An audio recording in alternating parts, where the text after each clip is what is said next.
قولي اللهم صل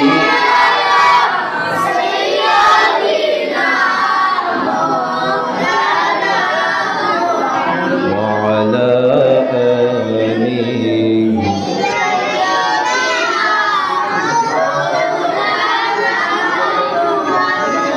عرش حق ہے مسند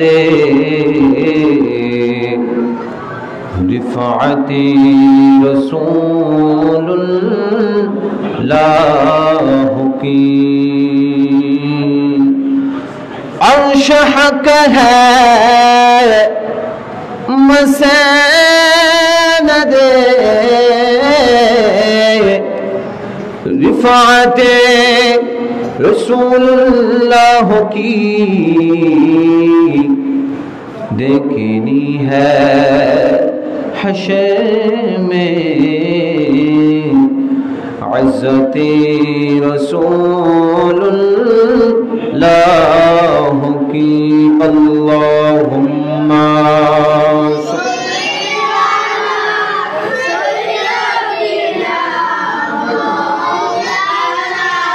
محمد وعلى آله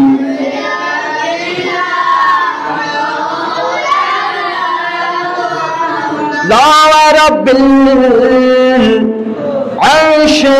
سے کو جو ملا ان سے ملا لا رب العرش سے کو جو ملا ان سے ملا بچتی ہے خونین میں نعمت رسول اللہ کی اللہم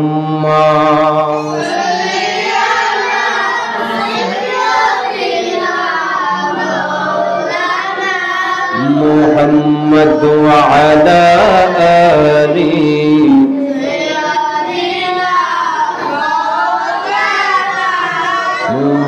محمد قبر میں لہرائیں گے تار حشر چشم نور کے جلوہ فرما ہوگی جب طلعت رسول اللہ کی صلاۃ یا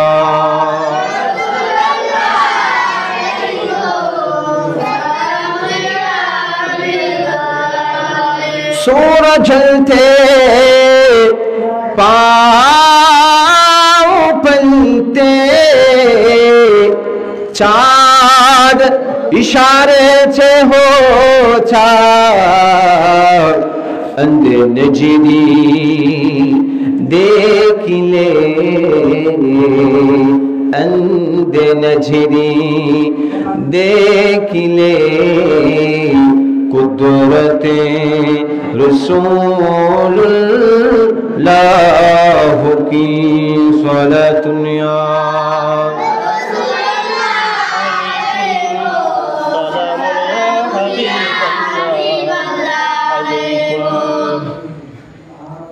উপস্থিত আজকের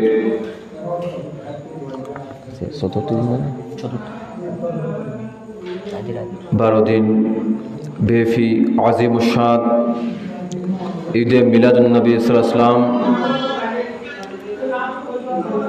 Shah বসিদিয়া Islamic complex কানকা শরীফ এতিমখানা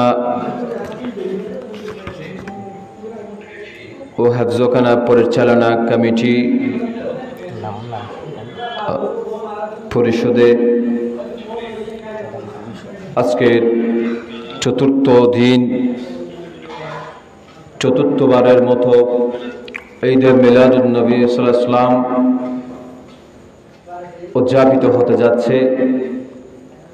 আজকে চতুর্থ দিনে আমাদের আসার বসার সুযোগ হয়েছে, আমরা আসতে পেরেছি, বসতে পেরেছি। নবীর মিলাদে আসতে পারাটাই ভাগ্যের বিষয়, ভালো তাকদীরের বিষয়। সুবহানাল্লাহ।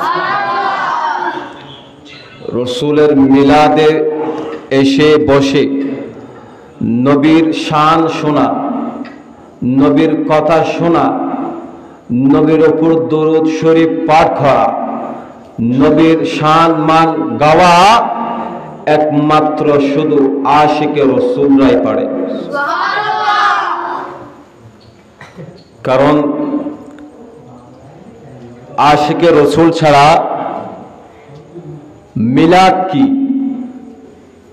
মিলাদুন নবীতে কি পেয়েছি, মিলাদুন নবী কি দিয়েছে, একমাত্র আহলে সুন্নাত ওয়াল জামাত ছাড়া কেউ জানে না।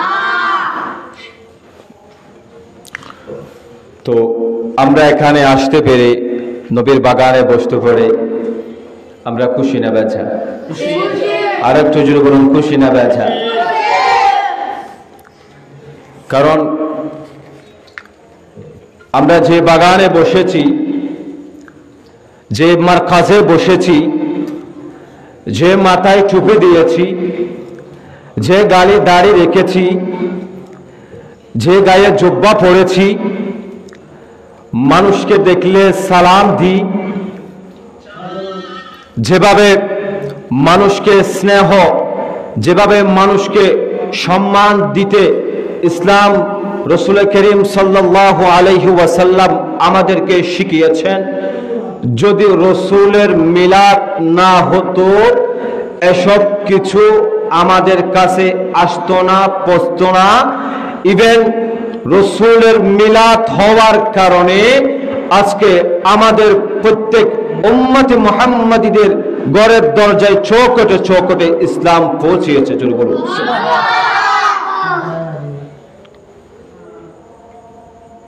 এমন একটা বাগানে বসেছি,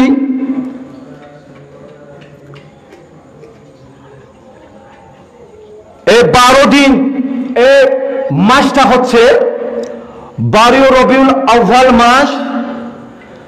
যদি আপনি মুমিন কারা মুনাফিক কারা যদি চিনতে চান, তাহলে 12 রবিউল আউয়াল মাস আমাদেরকে দেখিয়ে দিচ্ছে প্র্যাকটিক্যালি ভাবে আসল প্রকৃত পক্ষে মুমিন কারা, মুসলমান কারা। 12 রবিউল আউয়াল মাস আমাদেরকে চিনিয়ে দিচ্ছে মুনাফিক কারা এবং মুমিন কারা। ছোট বলো, কারণ রবিউল আউয়াল মাস আসলে কিছু মানুষের গায়ে থাকবে দাড়ি, মাথায় থাকবে পাগড়ি, গায়ে থাকবে জুব্বা, গালে থাকবে মেছোয়ার, থাকবে তাহাজ্জুদ, থাকবে নফল, থাকবে রোজা, থাকবে নফল রোজা, কিন্তু মিলাদুন নবী হলে, মিলাদের কথা বললে তারা বেজার হয়ে যায়।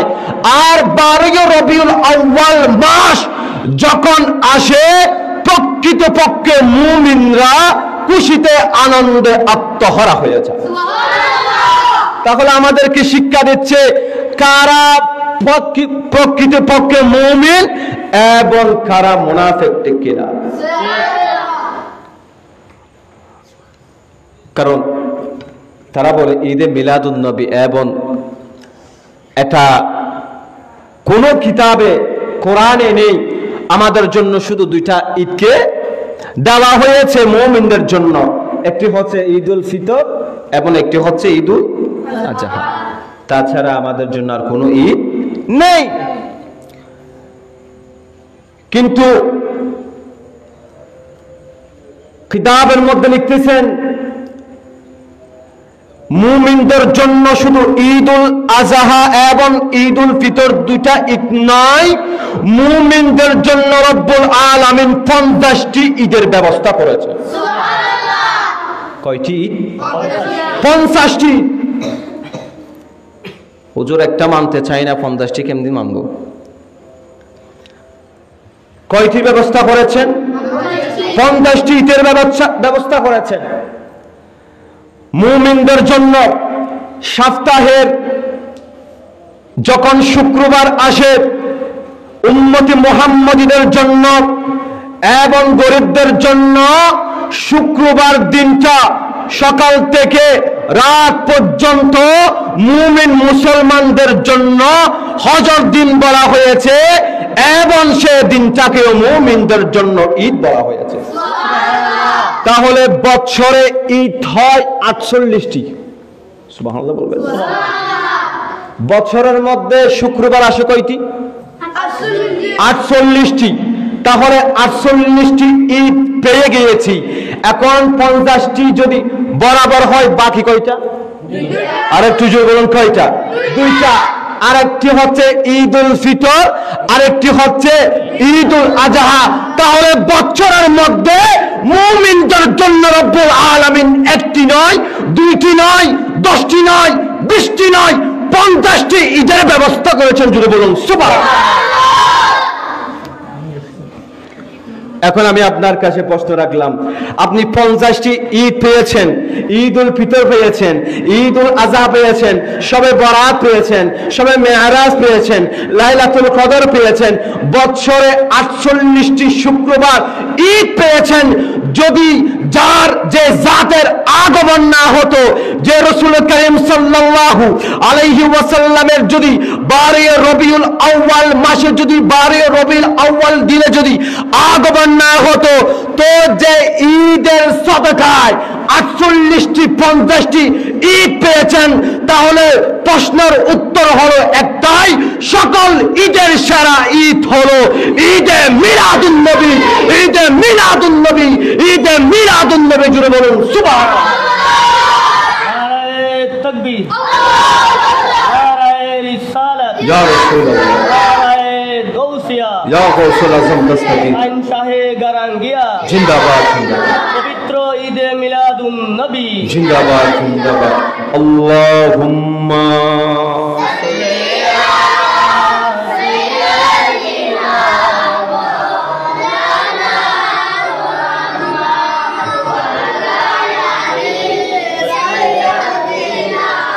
মৌলানা। শুধু তা নয়, এখানে শেষ নয়। যারা বলে ঈদে মিলাদুন নবী রাসূল করিম সাল্লাল্লাহু আলাইহি ওয়াসাল্লামের যুগে ছিল না, তাবিঈনরা করে নাই, সাহাবীরা করে নাই, ইমামগণ করে নাই, তাহলে আজকে আমরা কেন করব? বলে যে এটা তো সুন্নিদের নতুন একটা বেদাত। নাউজুবিল্লাহ বলেন না।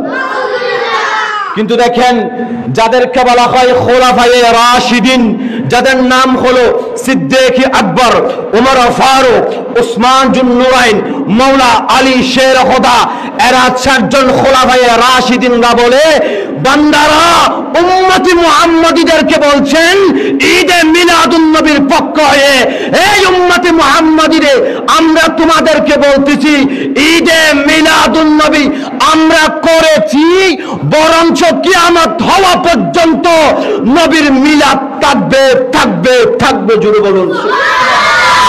তো কিভাবে বলেছেন দেখেন, যিনি ইসলামের প্রথম খলিফা, যিনার নাম হলো সিদ্দিক আকবর, যে সিদ্দিক আকবরের এক রাতের আমল,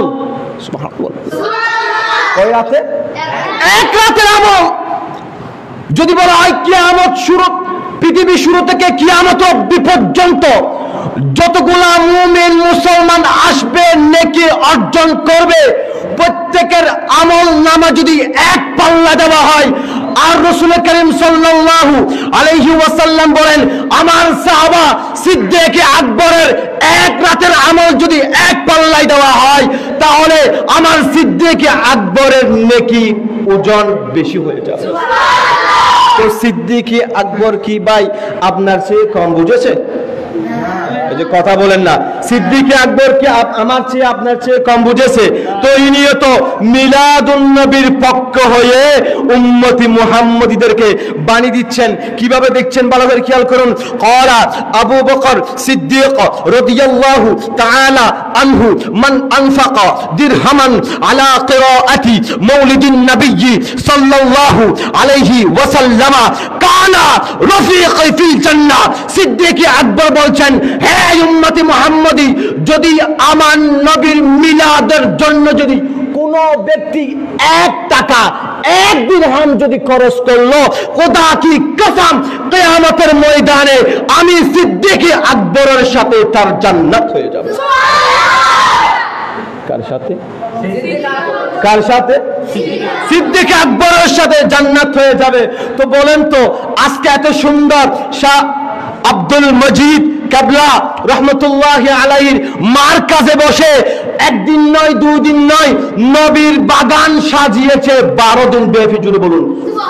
তো এটাই তো কাল কিয়ামতের ময়দানে আমার জন্য আপনার জন্য নাজাতের ওসিলা হবে কি হবে না? হবে কি হবে না? এরপর খেয়াল করেন, যিনার নাম হলো ফারুকে আজম, তো ইনিও মিলাদুন নবীর পক্ষ হয়ে কিভাবে উম্মতদেরকে তাগিদ দিচ্ছেন দেখেন। ওয়াকালা উমর রাদিয়াল্লাহু তাআলা আনহু মান আযযামা মাউলিদান নবী সাল্লাল্লাহু আলাইহি ওয়াসাল্লাম ফাকাদ আহয়াল ইসলাম। যে ব্যক্তি নবীর মিলাদের জন্য, নবীর মিলাদের পক্ষ হয়ে কথা বলেছে, নবীর মিলাদ যেখানে হয়েছে সেখানে পরিশ্রম দিয়েছে, সেখানে কষ্ট করেছে, সেখানে 1 দিরহাম খরচ করেছে, সে যেন আমার রাসূলের ইসলামকে জিন্দা করলো, আমার রাসূলের বাগানের মধ্যে একটি গাছ রোপণ করলো, জুড়ে বলুন। এরপরে খেয়াল করেন, যিনার নাম হলো হযরতে ওসমান গনি রাদিয়াল্লাহু তাআলা আনহু, যিনাকে রাসূল করিম সাল্লাল্লাহু আলাইহি ওয়াসাল্লাম বলেছেন জামিউল কোরআন, উপাধি দিয়েছেন জামিউল, আর একটু জোরে বলুন জামিউল কোরআন। কোরআন তো বিভিন্ন জায়গায় ডালে লেখা ছিল, পাহাড়ে লেখা ছিল, পাথরে লেখা ছিল, দেওয়ালে লেখা ছিল। কোরআন তো 30 পারা সিরিয়াল টু সিরিয়াল ছিল না। এই সিরিয়ালটা করেছেন একমাত্র হযরতে ওসমান জুন্নুরাইন রাদিয়াল্লাহু তাআলা আনহু। তার জন্য আমার নবী ওসমান জুন্নুরাইনকে উপাধি দিয়ে দিলেন, হে ওসমান জুন্নুরাইন, আজকে থেকে তোমার নাম হলো জামিউল কোরআন। আর আমার নবী হচ্ছেন সাহিবুল কোরআন। আমার নবীর উপর কোরআন নাজিল হওয়ার কারণে আমার নবীকে বলা হয়েছে সাহিবুল কোরআন। আল্লাহুম্মা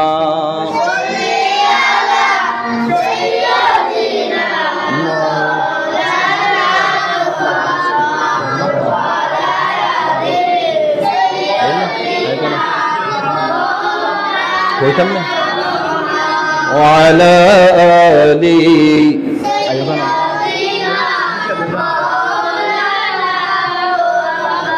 আজকে চতুর্থ দিনের আমাদের সভাপতি ভাই মোহাম্মদ বাবর হোসেন আমাদের মাঝে এসেছেন এবং তাশরিফ নিয়ে আছেন। কিছুক্ষণ পরে ইনার আসন গ্রহণ করে আসন অলঙ্কিত করবেন। সবাই বলেন মারহাবা। মাহফিলের পক্ষ থেকে এবং পরিচালনার কমিটির পক্ষ থেকে শুভেচ্ছা ও স্বাগতম, জুড়ে বলুন মারহাবা। আল্লাহুম্মা সাল্লি আলা মাওলানা ওয়া আলা আলি মাওলানা মুহাম্মদ। ভালো করে খেয়াল করুন, তাহলে 2 জন সাহাবা গেল, সিদ্দিক আকবর, তারপরে এরপরে ওমর ফারুক রাদিয়াল্লাহু তাআলা আনহু, 2 জনে বলেছেন মিলাদুন নবীর পক্ষে।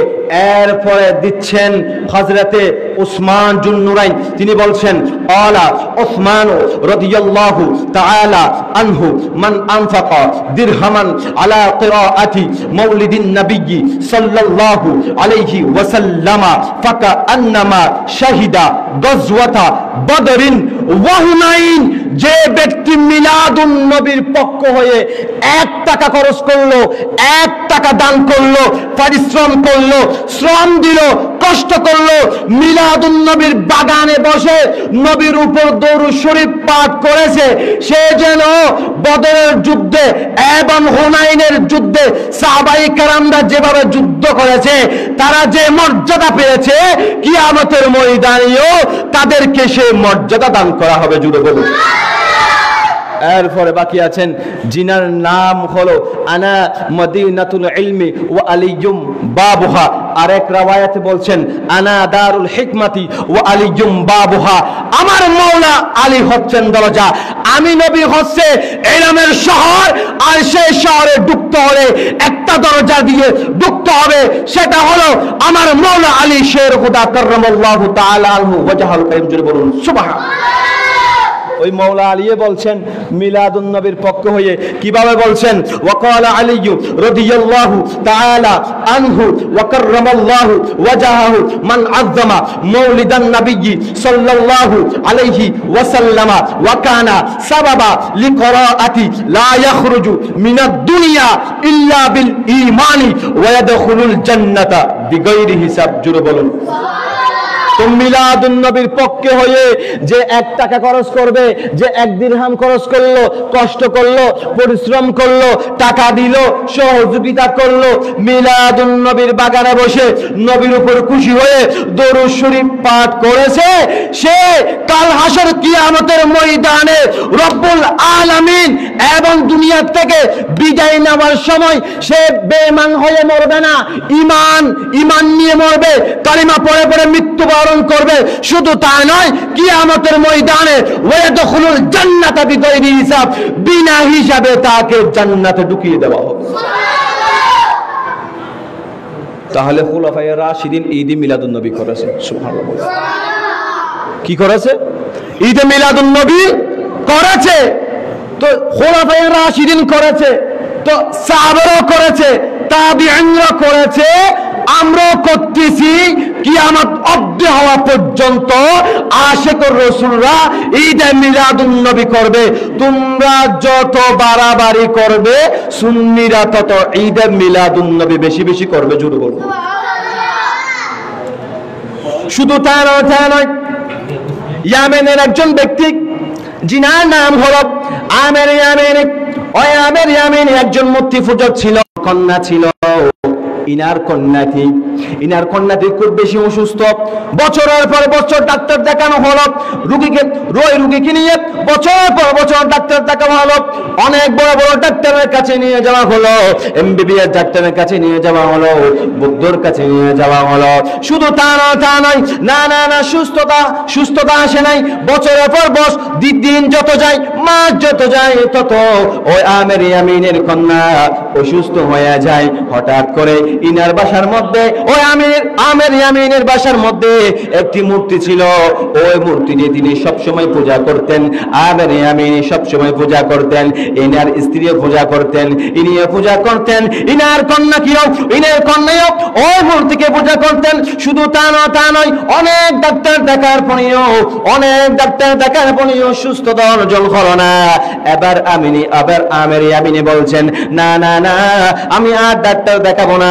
আমার বাসার মধ্যে একটি মূর্তি আছে, আমি আমার অসুস্থ কন্যাকে ওই মূর্তির সামনে বসিয়ে আমি মূর্তির কাছ থেকে সাহায্য চাইব, অতি সত্তায় অতি শীঘ্রই যেন ওই মূর্তি আমার কন্যাকে সুস্থতা দান করে। নাউযুবিল্লাহ। আচ্ছা বলেন তো, মূর্তি কি কখনো কি একটা মানুষকে সুস্থতা দান করতে পারে? কারণ সুস্থতা করার মালিক আল্লাহ, অসুস্থতা করার মালিক আল্লাহ, সুস্থতা দেওয়ার মালিক হলেন একমাত্র আল্লাহ। জুড়ে বলুন। শুধু তা নয়, এবার আমির ইয়ামিনী বলছেন, হ্যাঁ মূর্তি, আমি আমার কন্যাকে বহু ডাক্তার দেখিয়েছি, অনেক গবেষণার কাছে নিয়ে গিয়েছি, অনেক বুদ্ধর কাছে নিয়ে গিয়েছি, তারা কখনো আমার মেয়েকে সুস্থতা করতে পারে নাই। আমার মেয়েকে জবাব দিয়ে দিয়েছে, না না না, আমির ইয়ামিনী, তোমার কন্যাকে সুস্থতা করা যাবে না। তোমার কন্যাকে সুস্থতা করার জন্য পৃথিবীর মধ্যে কোনো মেডিসিন এখনো পর্যন্ত তৈরি করতে পারি নাই এবং করতে পারবে না। তোমার কন্যা এরকম অসুস্থ অবস্থায় বিদায় নিয়ে নেবে। আমির ইয়ামিনী, তুমি আর কোনো ডাক্তার দেখাইও না, তুমি টাকা খরচ করিও না। এরপরে আমির ইয়ামিনী বলছেন, আমার অসুস্থ কন্যা, তোমাকে আমি আর ডাক্তার দেখাবো না। বাসার মধ্যে যে মূর্তিটা আছে, ওই মূর্তির সামনে আমির ইয়ামিনীর কন্যাকে বসানো হলো। আমির ইয়ামিনীর কন্যা কেমন অসুস্থতা ছিল, তিনি চোখে দেখতে পারতো না, কথা বলতে পারতো না, তিনি হাঁটতে পারতো না, তিনি চলতে পারতো না, তিনি ফিরতে পারতো না। তিনি সব সময় বছরের পর বছর বিছানার মধ্যে অসুস্থ অবস্থায় পড়েছিল। ওই কন্যাকে মূর্তির সামনে বসানো হলো।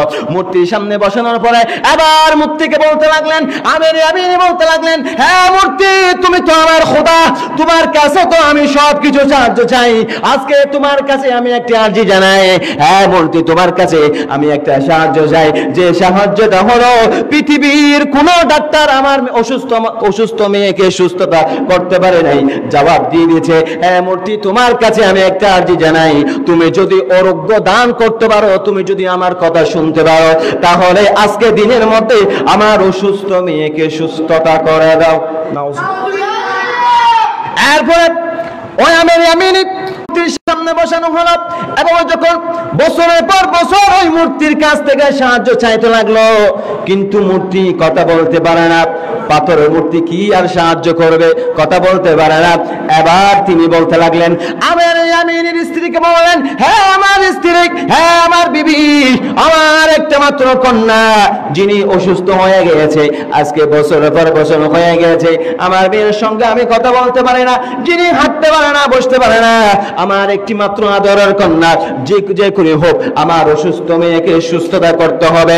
এই কথা যখন বলতেছেন, হঠাৎ করে ওই আমির ইয়ামিনীর স্ত্রী খোদা কি কসম আসমানের মধ্যে দেখতে পেল হাজার হাজার ফেরেশতারা একটা নূরের উপর দুরূদ শরীফ পাঠ করতেছে। সে নূর কানা নিয়ে মা আমেনার ঘরের মধ্যে আসতে লাগলেন। জুড়ে বলেন ওই নূর কানা জিবরিল আমিনের নেতৃত্বে হাজার হাজার ফেরেশতারা ওই নূর কানাকে গেরুয়া করে দরুদ শরীফ পাঠ করতেছে। ওই নূর কানের উপর দরুদ শরীফ পাঠ করতেছে, ওই নবীর উপর সালাত ও সালাম পাঠ করতেছে।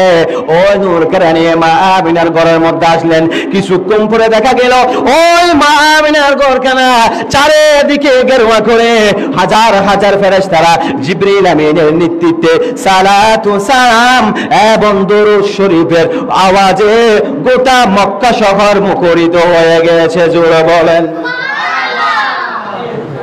তাহলে এখান থেকে প্রমাণ হলো আমার আল্লাহ নিজে জশ্ন জুলুস করেছে, ফেরেশতারা করেছে, এবং কি মা আমিনার ঘরে যখন আসলেন তখন জিবরিল আমিনের নেতৃত্বে হাজার হাজার ফেরেশতারা আমার নবীকে নিয়ে আমার নবীর উপর দরুদ শরীফ পাঠ করেছে, ঈদে মিলাদুন নবী করেছে। এখান থেকে শিক্ষা হলো কিয়ামত অবধি হওয়া পর্যন্ত আমরা সুন্নি আশিক রাসূলুল্লাহ নবীর উপর দরুদ শরীফ পাঠ করব, নবীর মিলাদুন নবী করতে থাকবো। জোরে বলুন ও আমার বাবা। এরপরে আমির ইয়ামিনী ওই জিনিসটা তিনি বলতে লাগলেন, আমি তো বছরের পর বছর ওই মূর্তিখানা থেকে সাহায্য চাইলাম, কিন্তু আমাকে সাহায্য দিতে পারলো না, আমাকে কোনো কিছু বলতে পারলো না। না না না না, আমি আর এই মূর্তিখানা থেকে কোনো সাহায্য চাইব না, কোনো আর্জি জানাবো না। তাহলে আমার ইয়ামিনীর স্ত্রী বললেন, তাহলে ও আমার স্বামী করবেনটা কি? না না না, আমার মনে হয় আমরা বেদিনের মধ্যে আছি, আমরা সঠিক দিনের মধ্যে নেই। আমরা এই মূর্তি পূজাকে ছেড়ে ধর্মকে ত্যাগ করে আমাদের যত তাড়াতাড়ি সম্ভব সঠিক দিন যেখানে প্রচার হচ্ছে সেই দিকে চলে যেতে হবে। জুড়ে বলেন। এই কথা যখন বলতে লাগলেন, হঠাৎ করে ওই আমির ইয়ামিনের অসুস্থ কন্যা সুস্থতা অর্জন করে বাবার সামনে দাঁড়িয়ে গেলেন, যিনি বছরের পর বছর কি ছিলেন? অসুস্থতা ছিলেন। কি ছিলেন? অসুস্থ ছিলেন। তিনি কথা বলতে পারতো না, হাঁটতে পারতো না, বসতে পারতো না, চলতে পারতো না, খাইতে পারতো না, মানুষকে দেখতে পেত না। বাবা তো হাজার বছর চেয়েছে কথা বলার জন্য, কথা বলতে পারে নাই। কিছুক্ষণ যেতে না যেতে ওই আমের ইয়ামিনের কন্যা সুস্থ হয়ে বাবার সামনে দাঁড়িয়ে গেছে। ও আমার বাবা, এরপরে আমের ইয়ামিন বলছেন, হ্যাঁ আমার বাবা কন্যা, হ্যাঁ আমার অন্ধ কন্যা, কি তোমার কি অবস্থা হলো? কি তোমার অবস্থা হলো? তোমাকে তো বছরের পর বছর অসুস্থ অবস্থায় দেখেছি, কিন্তু কিছুক্ষণ পরে আমি তোমাকে দেখতে পাচ্ছি। আমি কি স্বপ্ন দেখতে পাচ্ছি নাকি আমি স্বপ্নে তোমাকে দেখতে পাচ্ছি? ও আমার কন্যা, তুমি বলো তোমার এভাবে সুস্থ হওয়ার পেছনে কারণটা কি? তখন আমের ইয়ামিন বলছেন, হ্যাঁ আমার বাবা, আমি যখন বিছানার মধ্যে শুয়েছিলাম হঠাৎ করে আমি দেখতে পেলাম একটা নূর আসমান থেকে দুনিয়ার জমিনে আসতেছেন। আমি হঠাৎ করে জিনিসটাকে দেখতে লাগলাম, খুব গভীর ভাবে দেখলাম। হঠাৎ করে একজন পাখিওয়ালা, জুব্বাওয়ালা, সাদা দাড়িওয়ালা একজন ব্যক্তি আমি অসুস্থ কন্যার পাশে দাঁড়িয়ে গেল। আমি জিজ্ঞেস করলাম, আপনি কে? তিনি বলছেন, আমি হইলাম সেই জাত জিবরিল আমিনের নেতৃত্বে হাজার হাজার ফেরেশতারা আসমান থেকে রহমাতুল লিল আলামিনকে বরণ করে মা আমিনার ঘরের মধ্যে আনলাম। জুড়ে বলেন কোথায় আনলেন? মা আমিনার ঘরে। কোথায় থেকে? আসমান থেকে। কোথায় থেকে? আসমান থেকে। দেখতে পেল কে? আমের ইয়ামিনের অসুস্থ কন্যা। জুড়ে বলেন ও আমার বাবা, যখন দেখতে পেল তখন আমের ইয়ামিনের কন্যা বলতে লাগলেন, হ্যাঁ হ্যাঁ জাত, আমি আপনার কাছে জানতে চাই কে নূর, কে জিনিসটাকে আপনি এত সুন্দর করে সালাতু সালাম পড়ে পড়ে দুরূদ শরীফ পড়ে পড়ে হাজার হাজার ফেরেশতারা আপনারা নিয়ে এসেছেন, ওই জাতে পাকের নাম কি?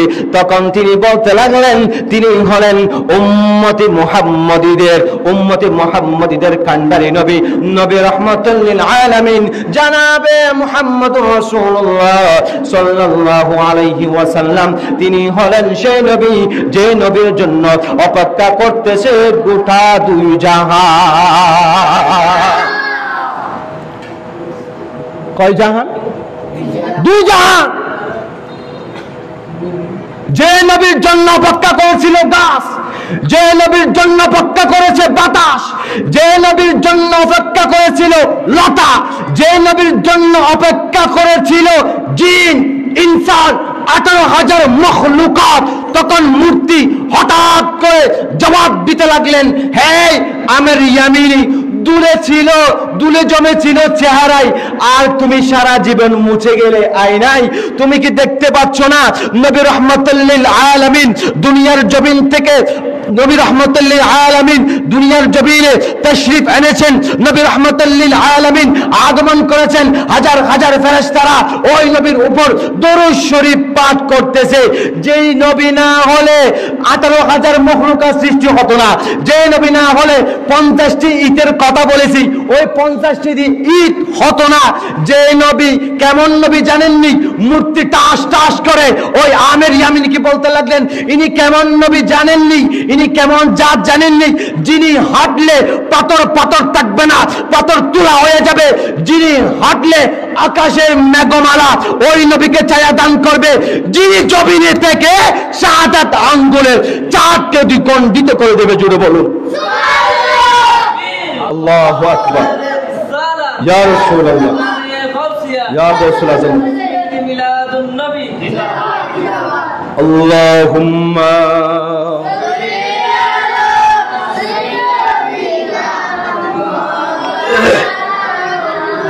وعلى آله مولانا। ও আমার বাবা, এরপরে খেয়াল করুন, ওই আমের ইয়ামিনকে যখন ওই মূর্তিখানা যখন এভাবে যখন কথা বলেছে, এরপরে আমির ইয়ামিনী বলছেন, এ আমার কন্যা, এরপরে তোমার কথা বলো। তখন আমির ইয়ামিনের কন্যা বলতে লাগলেন, ও বাবা, আমার পাশে একজন যুবক, কত সুন্দর পাগড়িওয়ালা, কত সুন্দর দাড়িওয়ালা, কত সুন্দর পরনের মধ্যে জুব্বা আছে। আমি জিজ্ঞেস করলাম, আপনারা কিছুক্ষণ আগে যে নূরখানা দেখতে পেয়েছেন, আমিও সেই নূরখানাকে দেখতে পেয়েছি। আমি জিজ্ঞেস করলাম, ওই যুবকটা আমাকে সুন্দর করে বুঝিয়ে দিয়ে দিল। তখন আমি ওই জাতে পাককে অনুরোধ করলাম, আরজি জানালাম, ও সুন্দর যুবক, আমি আপনার কাছে জানতে চাই, আপনি কি আমাকে দেখতে পাচ্ছেন না? আমি বছরের পরে বছর বিছানার মধ্যে শুয়ে আছি। আমাকে আমার বাবা হাজার হাজার ডাক্তার দেখিয়েছে, কোনো ডাক্তার আমার চিকিৎসা করতে পারে নাই। এমনকি আমার বাসার মধ্যে যে মূর্তিটা আছে, ওই মূর্তি থেকেও বছরের পর বছর আরজি করলেন, আমাকে সুস্থতা দান করতে পারে নাই।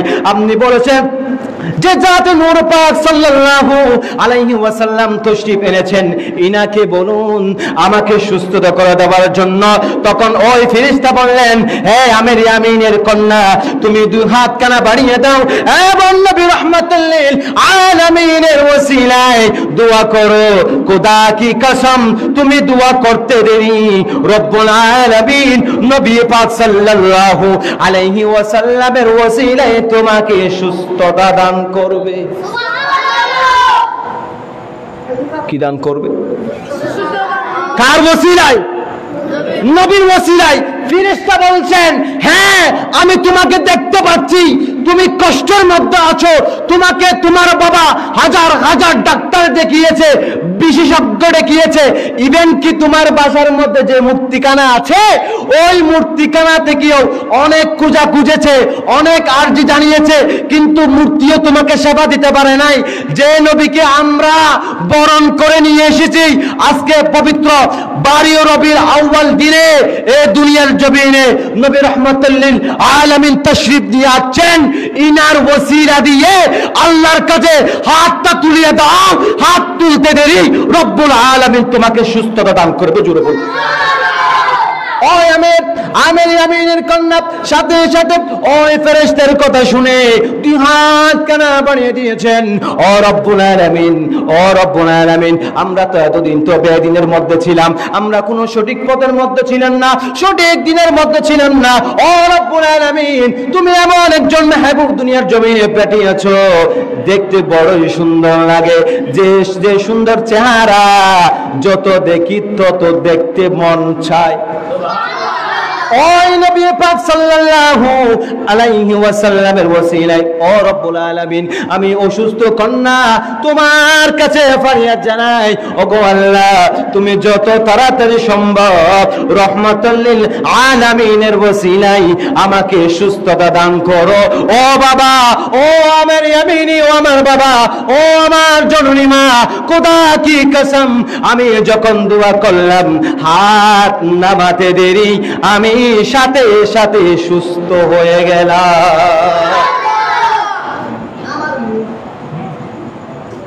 সুস্থ হওয়ার পরে এরপরে বাবা বলছেন, আমি বুঝতে পারলাম আমরা এতদিন যা মূর্তি পূজা করেছি, আমরা সঠিক দিনের মধ্যে ছিলাম না। ও আমার কন্যা, ও আমার স্ত্রী, আর সময় করা যাবে না। যেদিকে মা আমিনার ঘরে নবী রাহমাতুল লিল আলামিন তাশরীফ নিয়ে আসছেন, উনাকে দেখতে আমার বড়ই ইচ্ছা জেগেছে। যদি 7 সমুদ্র 13 নদী যদি পার হতে হয়, আমি পার হব। আমি আমার জীবনটাকে ওই রহমাতুল লিল আলামিনের কদমে কুরবান করে দেব। এরপরে আর দেরি করলেন না, এরপরে ওই আমির ইয়ামিনী তার স্ত্রী এবং কন্যাকে নিয়ে ওই রহমাতুল লিল আলামিন মা আমিনার ঘরের দিকে রওনা করলেন। রওনা করতে করতে করতে করতে মা আমিনার ঘরের পর্যন্ত গেলেন। মা আমিনার ঘরের দরজার মধ্যে গিয়ে যখন কড়া নাড়লেন, আর একটু জোরে, মা আমিনা ঘরের দরজার মধ্যে গিয়ে যখন কোরআন আনলেন, টুকা দিলেন, তখন একবার দিলেন, দুইবার দিলেন, তিনবারের মাথার মধ্যে মা আমেনা দরজাখানা খুললেন। দেখতে পেলেন আমের ইয়ামিনী এবং তার স্ত্রী এবং তার কন্যাকে। জিজ্ঞেস করা হলো, হ্যাঁ ব্যক্তি, তুমি কোথায় থেকে এসেছো? কেন তুমি বারবার দরজার মধ্যে আঘাত করতেছো? এরপর আমের ইয়ামিনী বলছেন, মা আমেনা, আমি ইয়ামেন থেকে অনেক মাস ধরে, অনেক বছর ধরে আমি আপনার ঘরের মধ্যে যিনি রহমতুল লিল আলামিন জাতে পাক এসেছেন, ওনার চেহারা মোবারক দেখার জন্য পাগল ফানা হয়ে গিয়েছি। ও মা আমেনা, আমি অনেক দূর থেকে এসেছি, আমাকে একটু আপনার ছেলে জনাবে মুহাম্মদুর রাসূলুল্লাহ সাল্লাল্লাহু আলাইহি ওয়াসাল্লামকে দেখতে বড় ইচ্ছে জেগেছে, আমাকে একটু দেখতে দেন না। এরপর যখন বললেন, না না না, তোমাকে দেখতে দেওয়া হবে না, কারণ আমার বাসার মধ্যে যখন নবী রাহমাতুল লিল আলামিন তাশরীফ নিয়ে আছে, কাফেররা কুরাইশরা আমাদেরকে ডিস্টার্ব করতেছে, অত্যাচারের সিস্টেম চালাচ্ছে, না না তোমাদেরকে দেখাবো না। এখন যখন দরজাখানা বন্ধ করে ফেললেন, কিছুক্ষণ পরে আবার দরজার মধ্যে কড়া নাগলেন, আবার দরজার মধ্যে ঠোকা দিলেন। ও মা আমেনা, আমার একটা মাত্র শুধু আরজি, একটা মাত্র শুধু আকাঙ্ক্ষা, একবার হলেও, 1 মিনিটের জন্য হলেও আপনার ছেলে নবী রাহমাতুল লিল আলামিনকে একটু দেখতে দেন না। এরপরে মা আমেনা বলছেন, দাঁড়াও, তোমাদের আরজিটা পূরণ করা হবে, তোমাদেরকে কিছুক্ষণ পরে আমার ছেলেকে দেখানো হবে। কিছুক্ষণ পরে যখন ওনাদেরকে ডাকা হলো, ওই আমের ইয়ামিনে যখন আমার নবী যেখানের মধ্যে দুলতেছেন, দুলনার মধ্যে দুলতেছেন, ওইখানে যখন প্রবেশ করলেন, আমের ইয়ামিনী হেঁটে হেঁটে যায় নাই, হাঁটুটা ফেলে হাঁটুর উপর বর দিয়ে যখন দুলনার পাশে যখন গেলেন, কিতাবের মধ্যে লিখতেছেন আন-নি'মাতুল কুবরা, কিতাবের মধ্যে লিখতেছেন, তখন সাথে সাথে আমের ইয়ামিনের কলবের মধ্যে আল্লাহু জিকির জারি হয়ে গেছে। কিসের জিকির? আল্লাহর জিকির কি হয়ে গেছে? জারি হয়ে গেছে। এরপরে আমের ইয়ামিনী আমার নবীর কাছে গিয়ে নুরানি চেহারা মুবারক দেখলেন। দেখার পরে এমন ভাবে কান্না করতে লাগলেন, কান্না করতে করতে মা আমেনা বলছেন, বেশিক্ষণ সময় করা যাবে না, আপনারা দূর থেকে এসেছেন, আরজি জানালেন দেখার জন্য, আমি দেখালাম, এবার আপনারা চলে যান। এরপরে আমের ইয়ামিনী এবং স্ত্রী কন্যা সহ মা আমিনার ঘর থেকে বের হয়ে গেলেন। কিন্তু মনে মানে না, মুস্তাফার চেহারা এমন চেহারা, একবার নয়, দুইবার নয়, তিনবার নয়, জালালউদ্দিন আসসুয়ুতি বলছেন, খোদা কি কসম, আমি 75 বার দেখেছি, তারপরেও আমি তৃপ্তি পাই নাই, দেখার জন্য আমি পাগল হয়ে গিয়েছি। কারণ আমার আল্লাহ মুস্তাফার চেহারা এমন ভাবে বানিয়েছেন, 1000 নয়, কোটিবার দেখলেও তৃপ্তি মিটাবে না। জোরে বলেন। ওই আমের ইয়ামিনী যখন হেঁটে হেঁটে অর্ধেক চলে গেলেন, এরপরে কান্না করতে লাগলেন, ও স্ত্রী, ও আমার কন্যা, আমি বাসায় আর যাব না, আমি খোদা কি কসম, আল্লাহর কাছে আমি দোয়া করতেছি, ও রব্বুল আলামিন, আমি আর বাসায় ফিরে যাব না।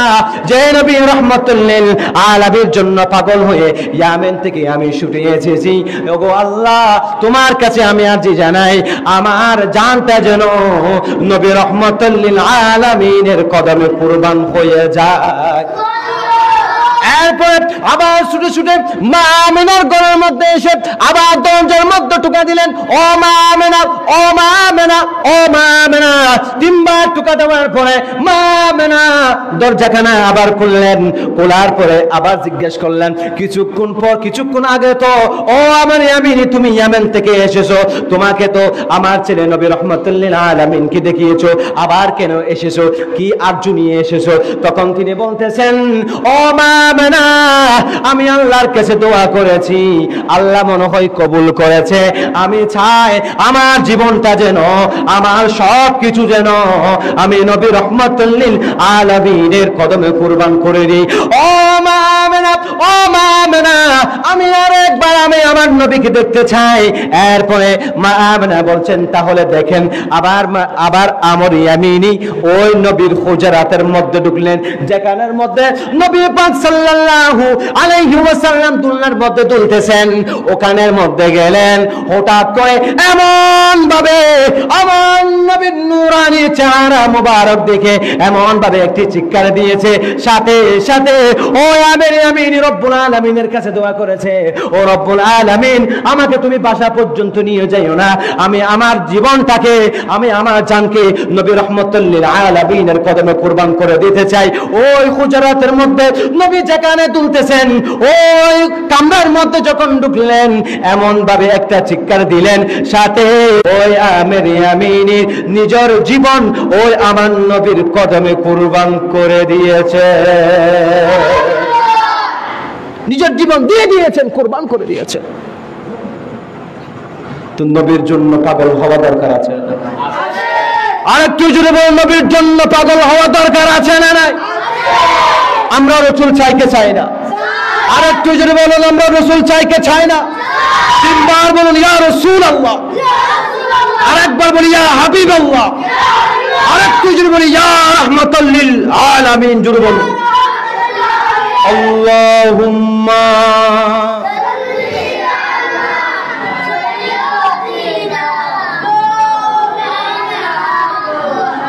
ওয়ালা মৌলানা। এরপরে নবীর জন্য যদি পাগল হতে পারেন, নবীর জন্য যদি আমির ইয়ামিনের মতো যদি নিজের জীবনটাকে যদি কুরবান করে দিতে পারেন, যদি নিজের জীবনটাকে বিলীন করে দিতে পারেন, কিয়ামতের ময়দানে বলতে পারবো আমরা ইয়া রাসূলুল্লাহ, আমি শুনেছিলাম, আমি আশিক রাসূল ছিলাম, আমার কোনো আমল নেই, আমার কোনো রোজা নেই, আমার কোনো হজ নেই, আমার কোনো নফল রোজা নেই, আমার কোনো তাহাজ্জুদ নাই। রাসূল করিম সাল্লাল্লাহু আলাইহি ওয়াসাল্লাম বলবেন আছে কি তাহলে উম্মত বলবো যে ইয়া রাসূলুল্লাহ আপনার প্রেমে আমাদের জীবনকে কুরবান করে দিয়েছি। যেখানে মান তামাসসাকা বিসুন্নতি ইনদা ফাসাদি উম্মতি, যে জবানের মধ্যে ফিতনা ফাসাদ ছিল, নিজের ঈমানটাকে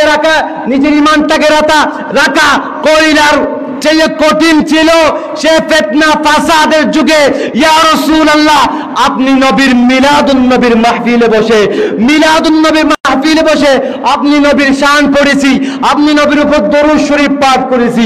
ইয়া রাসূলুল্লাহ এই গোলামের কিচ্ছু নেই, একমাত্র বুক ভরা আপনি নবী রাহমাতুল লিল আলামিনের ভালোবাসাই রয়েছে। তো ভালোবাসার উপরে কি কোনো দলিল আছে? কথা বলেন না কেন? ভালোবাসার উপর কোনো দলিল আছে? দলিল নাই। সেজন্য একটা ঘটনা মনে পড়ে গেল, যারা ঈদে মিলাদুন নবী যে মিম্বরে বসে মিলাদুন নবীর বিপক্ষে কথা বলে, মিলাদুন নবী বেদাত বলে, এরকম মোল্লা দিও, এরকম মোল্লার পিছে নামাজ পড়াও জায়েজ নাই, এরকম মোল্লা দিও লাশের ইমামতি করাও জায়েজ নাই। আল্লামা কুতুবউদ্দিন বখতিয়ার কাকি রহমতুল্লাহি আলাইহি, জোরে বলুন সুবহানাল্লাহ। খাজা কুতুবউদ্দিন বখতিয়ার কাকি তিনি সন্তানদেরকে এবং মুরিদানদেরকে, খলিফাদেরকে বলতেছেন, আমি খাজা কুতুবউদ্দিন বখতিয়ার কাকি যখন দুনিয়ার জমিন থেকে পর্দা করব, আমার লাশের ইমামতি যাকে তাকে দিয়ে করাবে না। আমি কুতুবউদ্দিন বখতিয়ার কাকির জানাজার ইমামতি যাকে তাকে দিয়ে করাবে না। ও মুর্শিদে কারীম, তাহলে কোন ইমাম দিয়ে আপনার লাশের ইমামতি করব? সুবহানাল্লাহ। ও আমার ভাইয়েরা, এরপরে খাজা কুতুবউদ্দিন বখতিয়ার কাকি সন্তানদেরকে বললেন, মৃত্যুর আগে সন্তানদেরকে ডাকলেন এবং খলিফাদেরকে ডাকলেন। এরপরে ইনার মুহুব্বিয়ান ইকরাম যারা রয়েছেন তাদেরকে ডাকলেন, ডাকার পরে বসালেন। ওই খাজা কুতুবউদ্দিন বখতিয়ার কাকি রহমতুল্লাহি আলাইহি তিনি বলতেছেন, আমার সন্তানেরা, আমার মুরিদানরা, তোমাদেরকে আমি একটি ওসিয়ত করে যাচ্ছি। আমার মৃত্যুর পরে যাকে তাকে দিয়ে আমার লাশের ইমামতি করাবে না। তাহলে কোন ব্যক্তি দিয়ে ও খাজা কুতুবউদ্দিন বখতিয়ার কাকি আপনার জানাজার লাশের ইমামতি কোন ইমাম দিয়ে করানো হবে? তখন খাজা কুতুবউদ্দিন বখতিয়ার কাকি রহমতুল্লাহি আলাইহি তিনি বলছেন, যে ব্যক্তির মধ্যে 4টি গুণ পাওয়া যাবে ওই ব্যক্তিকে আমি খাজা কুতুবউদ্দিন বখতিয়ার কাকির লাশের ইমামতি করার জন্য দায়িত্ব দিয়ে দিবে। কয়টি গুণ? কয়টি? 4টি গুণ।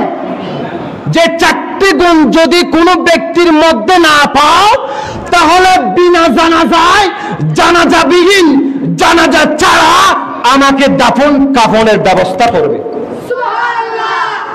কি ছাড়া?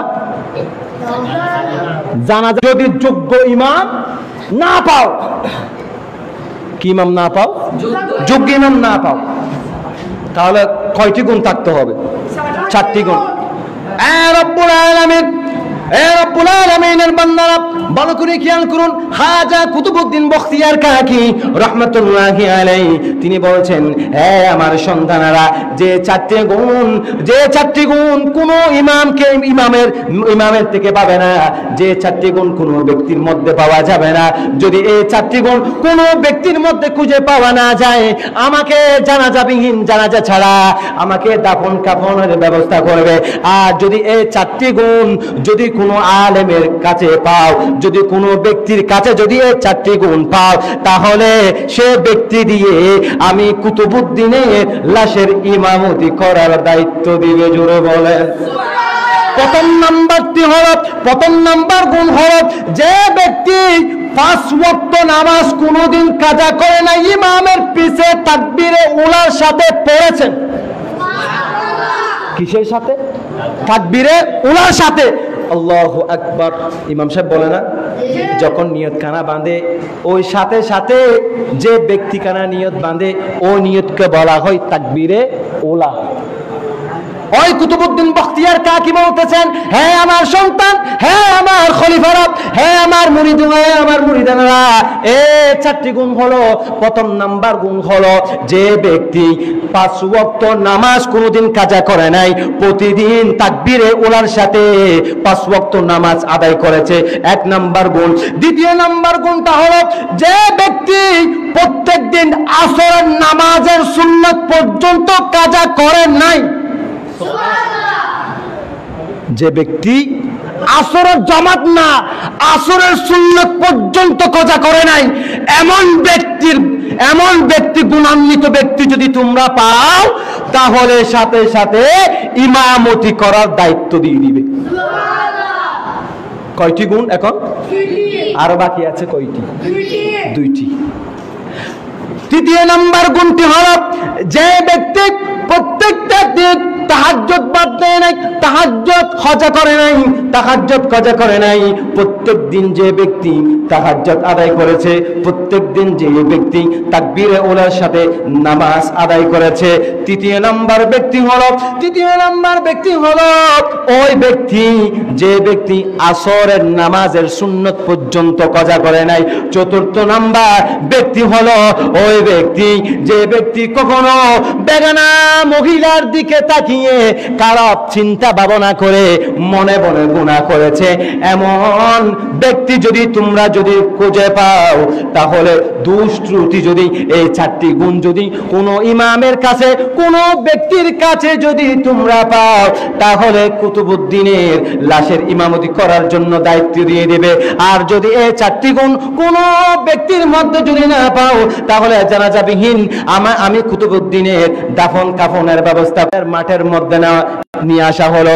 জানাজার মাঠের মধ্যে নিয়ে আসার পরে এরপর ঘোষণা করা হলো, এই 4টি গুণের অধিকারী গুণান্বিত ব্যক্তি যদি কোনো ব্যক্তি যদি থাকেন তাহলে একটু সাড়া দেন, কারণ আমার বাবা বলেছেন দুনিয়ার জমিনে থাকা অবস্থায় আমাকে যখন জানাজার মাঠে নেওয়া হবে এই 4টি গুণের কথা সবাইকে জানাজার মাঠে সবাইকে বলবে। যদি 4টি গুণের অধিকারে যদি কোনো ব্যক্তি থাকে তাহলে সে ব্যক্তি দিয়ে আমি কুতুবউদ্দিনের জানাজার ইমামতির দায়িত্ব দিবে। এরপর যখন 4টি গুণ যখন ঘোষণা করা হোক, ঘন্টা চলে যায়, কেউ সাড়া দেয় না, উত্তর না আসে। এরপরে খলিফা যারা মুরিদান রয়েছে, সন্তানরা রয়েছে, এবার কাটিয়ে কাঁধে নিচ্ছেন বিনা জানাজায়, জানাজা ছাড়া দাফনের জন্য। হঠাৎ করে সামনের কাতার থেকে একজন ব্যক্তি বললেন, দাঁড়াও দাঁড়াও, আমি কুতুবউদ্দিন বখতিয়ার কাকির জানাজার ইমামতি করব। কি করব? ইমামতি করব। তখন সাথে সাথে বলছেন, আপনি কে? তখন তিনি বলছেন, আমি হইলাম দিল্লির সুলতান শামসুদ্দিন আলতামাশ রহমতুল্লাহি আলাইহি। এরপরে বলছেন, মুর্শিদের কাছে গিয়ে খাজা বখতিয়ার কাকির কাছে গিয়ে বললেন, ও মুর্শিদে কারিম, আজীবন আপনি আমল করে গেলেন গোপনে, প্রকাশ করেন নাই, আজকে আপনি চলে যাচ্ছেন এতগুলো মানুষের সামনে, আমি শামসুদ্দিন আলতামাশের যত আমল আছে সেগুলোকে আপনি প্রকাশ করে দিলেন। এখন ইনার বই হচ্ছে যে, আল্লাহ, এখন তো খাজা কুতুবউদ্দিন বখতিয়ার কাকি আমি যত আমল করেছি এগুলো তো আজকে জানাজার মাঠের মধ্যে প্রকাশ করে দিয়েছে। আজকে আমি যদি লাশের ইমামতি না করতাম তাহলে তো বিনা জানাজায় আমার মুর্শিদে কারিমকে বিনা জানাজায় দাফন করা হতো, সেই জন্য আমি দাঁড়িয়ে গেলাম। তখন সাথে সাথে ওই শামসুদ্দিন আলতামাশকে দিয়ে জানাজার ইমামতি করা হলো। জোরে বলুন সুবহানাল্লাহ। আল্লাহুম্মা সাল্লি আলা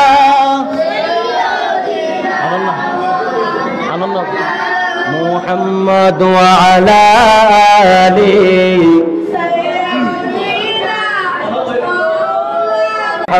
মুহাম্মাদ। আচ্ছা বলেন তো, এই এত সুন্দর মিলাদ পেয়েছি, এত সুন্দর ইসলাম পেয়েছি, কাদের মাধ্যমে?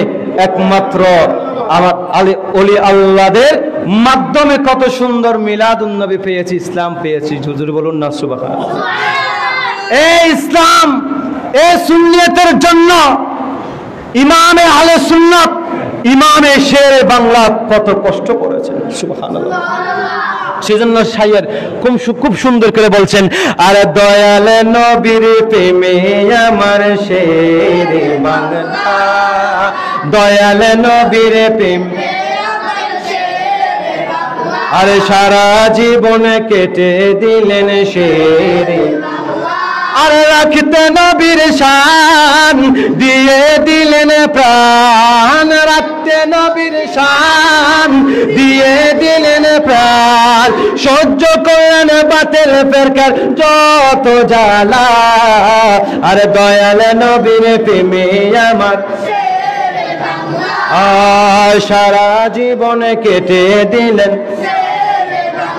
আর রাখতে নবীর শান দিয়ে দিলেন প্রাণ, নবীর শান দিয়ে দিলেন প্রাণ, সহ্য করলেন বাতিল ফেরকার যত জ্বালা, দয়াল নবীর শেরে বাংলা সারা জীবন কেটে দিলেন। কুফাবাসী যেমনি করে ইমাম হুসেনকে দাওয়াত দিয়ে নিয়ে গেল কারবালাতে, ওয়াহাবিরা তেমনি আমার শেরে বাংলাকে দাওয়াত দিয়ে নিয়ে গেল খন্দকিয়াতে, ঠিক কিনা? আরে মাহফিল অবস্থায় আক্রমণ চালায়, মাহফিল অবস্থায় আক্রমণ চালায়, সেই দিন ঘটেছিল আরেক কারবালা, দয়াল নবীর প্রেমে আমার সারা জীবন কেটে দিলেন। সারা জীবন কেটে দিলেন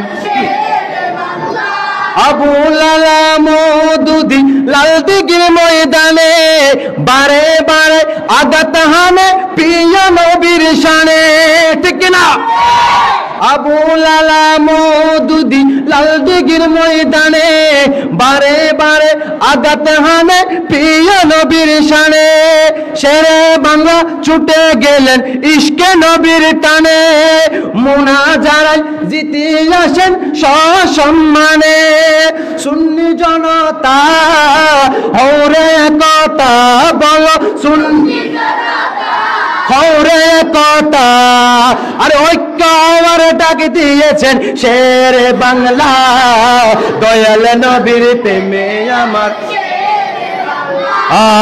সারা জীবন জুড়ে দয়াল নবীর প্রেমে আমার সারা জীবন কেটে দিলেন রাখতে নবীর শান দিয়ে দিলেন প্রাণ রাখতে নবীর শান দিয়ে দিলেন প্রাণ সহ্য করলেন বাতিল পেরকার যত জ্বালা দয়াল নবীর প্রেমে আমার সারা জীবন কেটে দিলেন জোরে বলুন মারহাবা আল্লাহ পাক রব্বুল আলামিন সবার আশাকে বসাকে শোনাকে বলাকে কবুল করুন।